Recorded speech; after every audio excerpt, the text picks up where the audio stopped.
Good morning, class 10. Welcome to the computer class. In my last video, I explained you how can you find out the sum and average of the array element. How can you count total number of students who got the distinction marks. How can you declare two arrays and the sum of the corresponding elements. How can you store in third array. Then today we will see that how can we use the searching and sorting techniques in our program.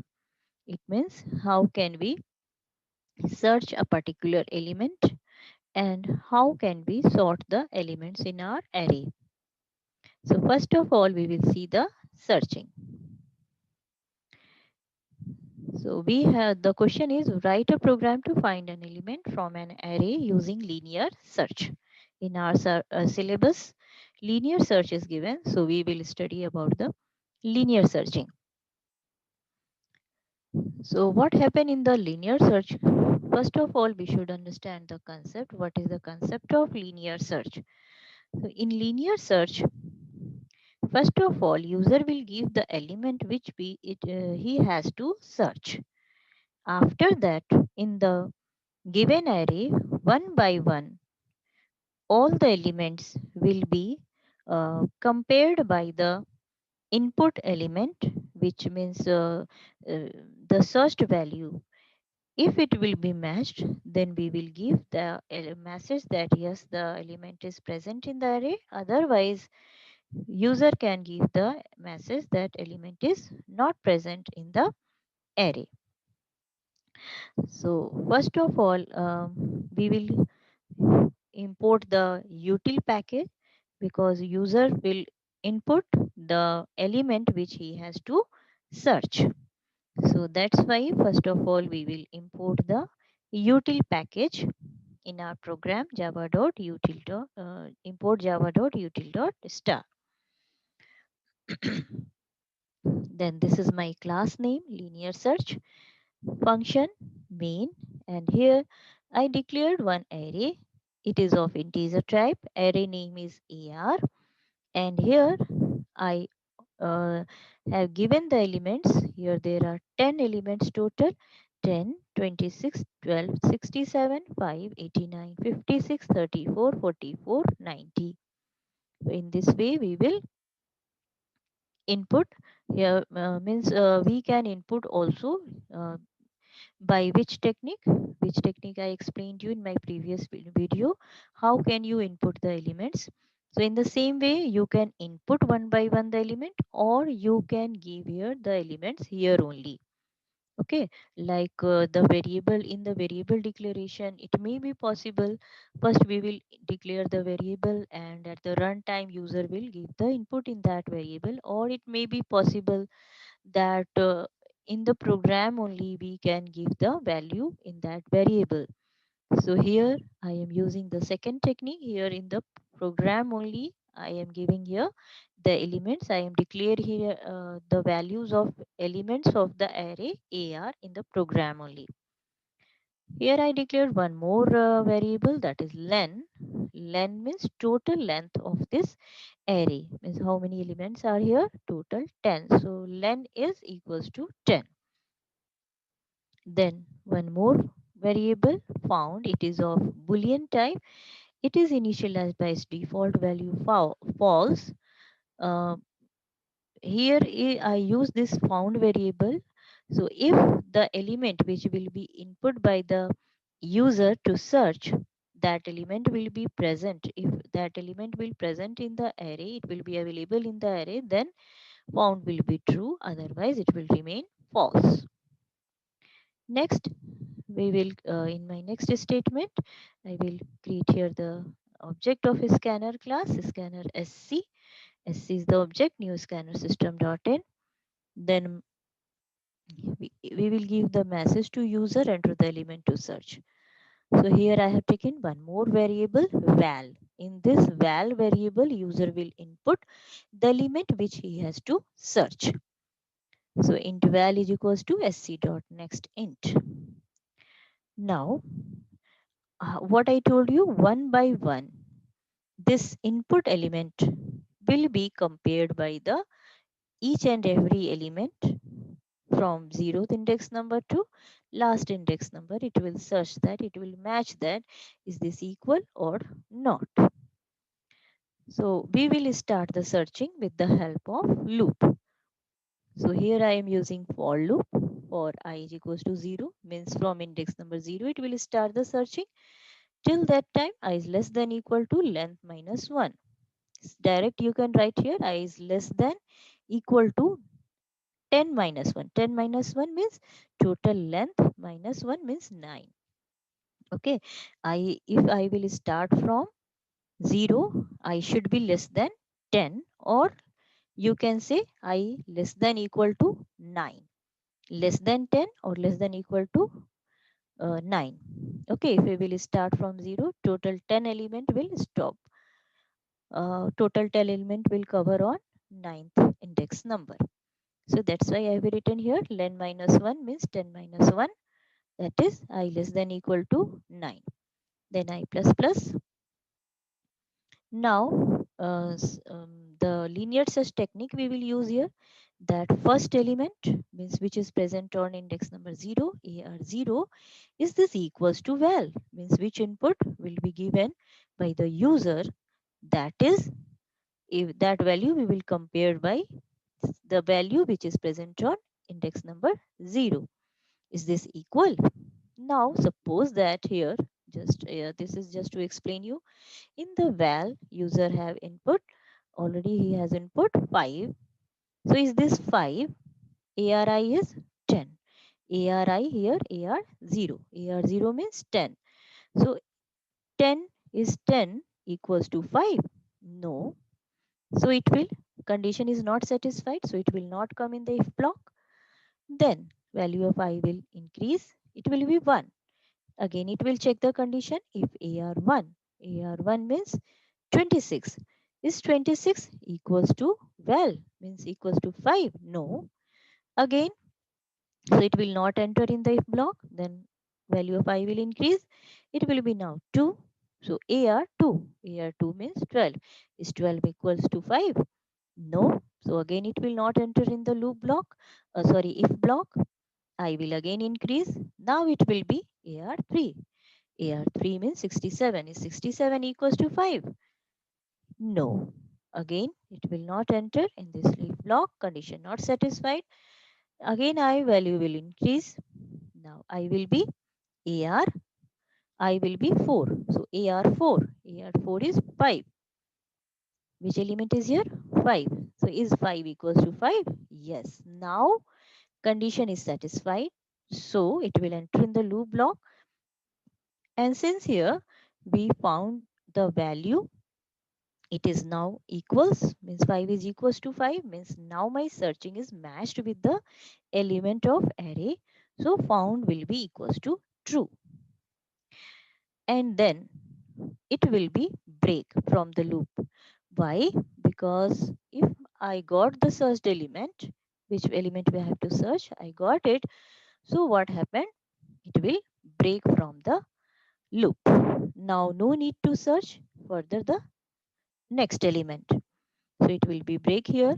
But suppose that if he will not, if we will not found, if condition will not checked, not matched at all. Suppose my input element is 11. So you can see here 11 is not anywhere in this list. Okay. So in that case, what it will do? It will not enter at all in the loop body, and found will never be true. It will remain false.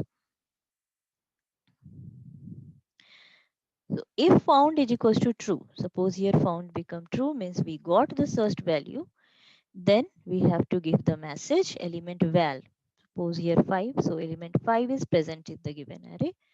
Or suppose that my input element is 11, means we did not get this element in the array list. So it will print the message val is not present in the given array. So in this way, linear search is very simple technique, and in this way we can search the element. And here no need, in this searching technique, array can be in any order. If it is if it is not in order, then also we can search. Now let's run the program. Linear search.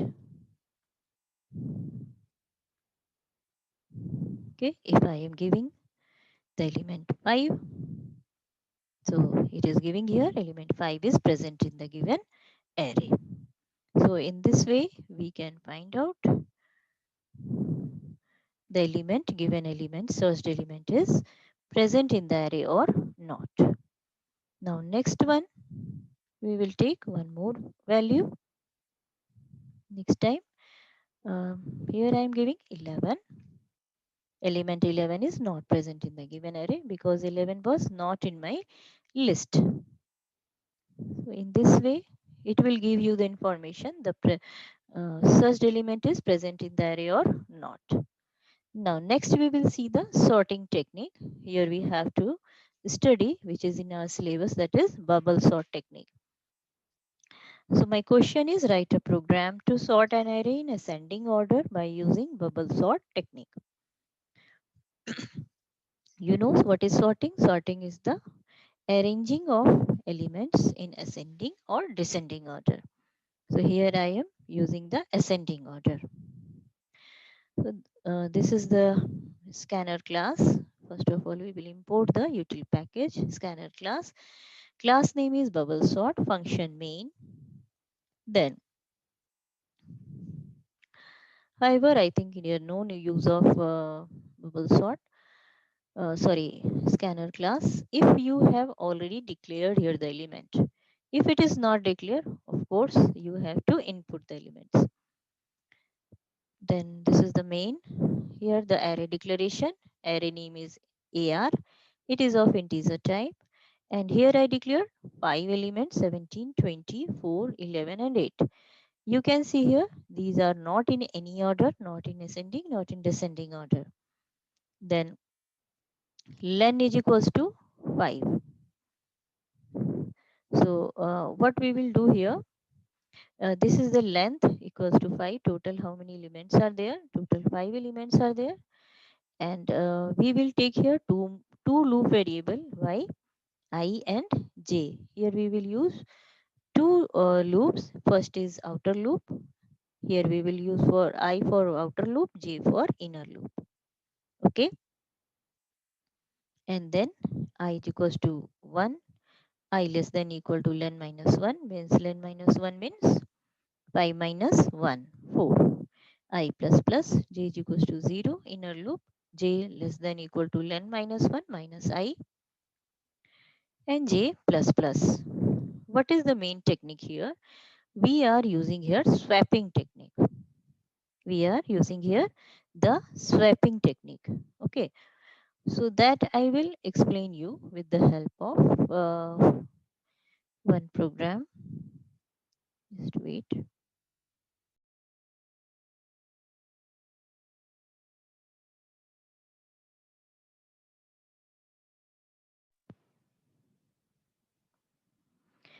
Okay, so now let's see.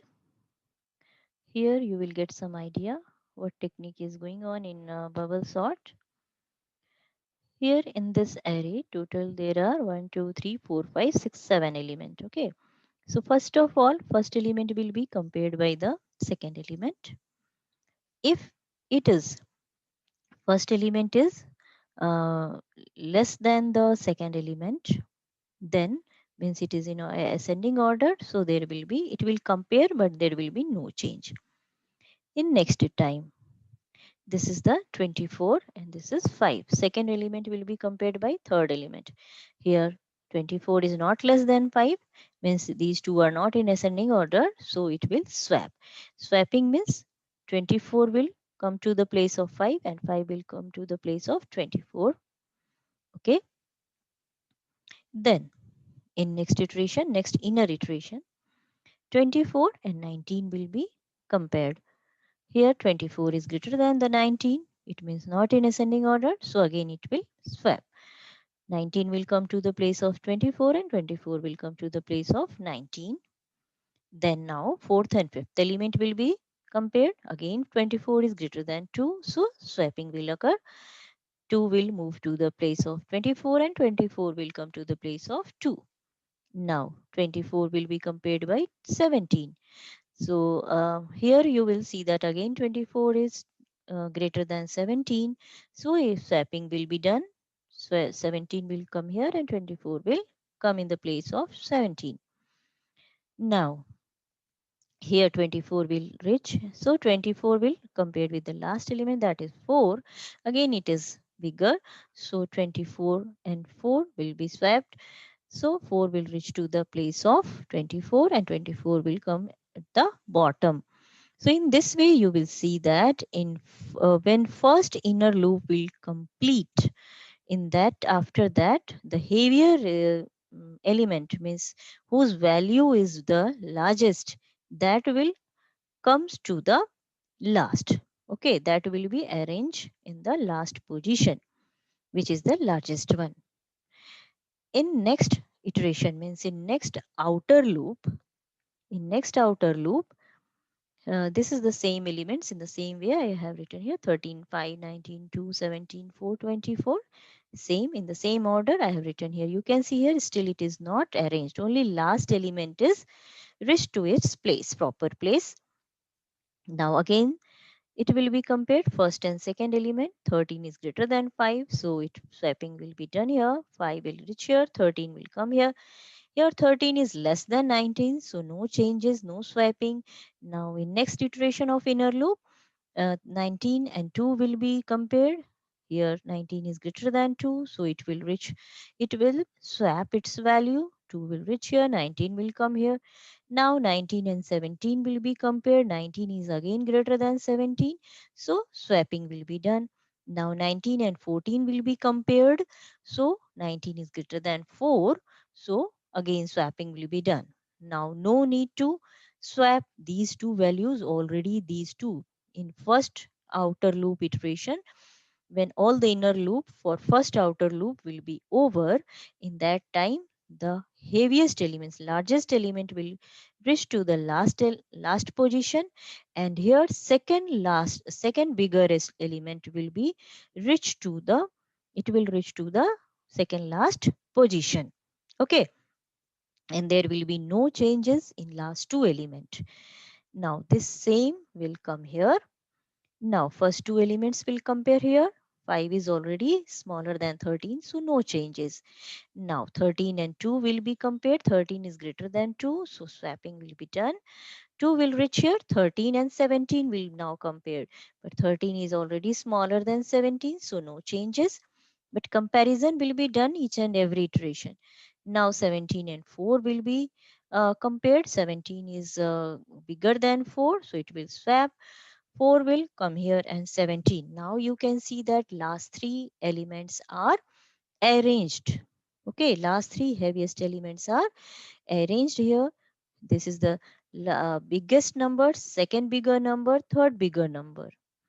In this way, you can see that in each and every iteration, last, second last, and third last, in this way, values will be arranged, and you can see that number of inner iteration will also be less. Here how many iterations? 1, 2, 3, 4, 5, 6, 7. Okay, in first outer loop there are 7 iterations. Then here 1, 2, 3, 4, 5, 6 only. Okay, here 1, 2, 3, 4, 5 only. In this, number of iterations will be less in each and every iteration. Then it will be 4, then it will be 3, then 2, then 1. In this way it will be arranged.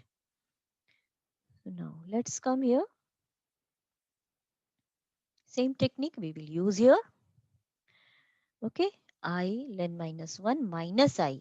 Okay, means first time it will come, suppose that 5 minus 1, 5 minus 1 minus 1, 4 time, then 3 time, then 5, 3 time, then 2 time, then 1 time only. Okay, here it will compare the elements. How it will compare the elements? When I is 1 means first outer loop. Inner elements will be compared. elements are 17 and 20. So ARJ is greater than JR plus 1. 17 is greater than 20. 17 is 17 greater than 20? No. Okay. So it will not come in the if block. Now next one, ARJ. ARJ means AR1 is greater than J plus 1, means AR1 is greater than AR2. Yes, here it is bigger. 20 is greater than 4. So what it will do, it will it will swap the value. But how swapping will be done? 20 will come here and 4 will come here. But how? So first of all, we will uh, keep this value 20 in a temporary variable TMP. Okay, so in TMP 20 will store. Now this place is vacant. Nothing, no value is here. So now I can shift this 4 in this place. Okay. So in ARJ means AR1, 4 will shift here. Now this place is here blank. So now from temp anywhere, suppose that there is a temp. So temp, value of temp means 20 will store here. So in this way swapping will be done. First of all, we will take a temporary variable. In task temporary variable, we will store 20. Then this place will be blank. Then we can shift this 4. And then this place will be blank. Then from temporary variable, 20 can be shifted here. In this way, swapping will be done. In bubble sorting, mainly we are doing the swapping. In this way, in each and every iteration, it will compare the next element, and not only in one round, it will take number of rounds, and after that your all the elements will be swapped and it will be sorted. Now the elements, we can print these elements in arranging order. So the elements in ascending order, again we will take the same process of looping. For I is equals to 0, I less than L minus 1 means less than equal to 4. I plus plus 1 by 1, we will print these all element. Just run this program.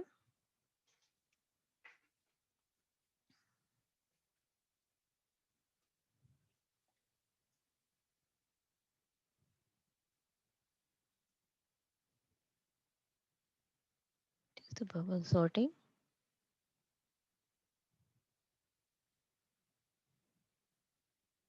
You can see here all the elements are here arranged.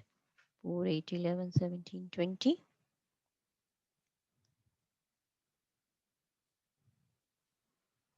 In the same way, you can arrange the elements in descending order also. Okay.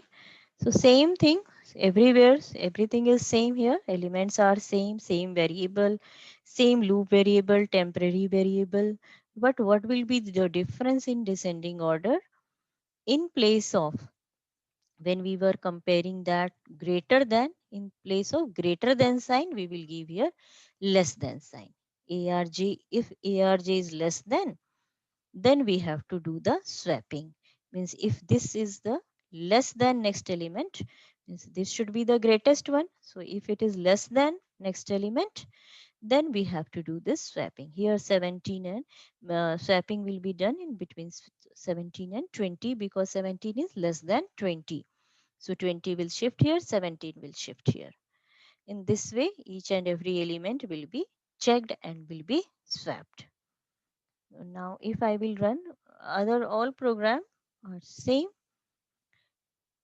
I will show you. I will run this program and I will show you. You can see here the elements are in descending order. These are in the ascending order. These are in the descending order. So in this way, searching and sorting are also over. Now, just learn, uh, do these all programs in your notebook. Also the exercises given in the book, you will try to do. You will do all the questions which are given in your book, and just prepare for your third UT exam. Already I was given the syllabus for third UT. In third UT, which chapters will come? Chapter 1, Introduction to Object-Oriented Programming Concepts. Chapter 4, Iterative Constructs in Java. Chapter 6, Constructors. Chapter 7, Class as a User-Defined Types. Chapter number 8, Using Library Classes. And Chapter 10, Array. So here you have to do those questions which are from array, and sorting and searching only linear search and bubble sort. Double dimensional arrays are not in your syllabus. So only learn, revise, properly practice these chapters, and all the best for your exam. Thank you.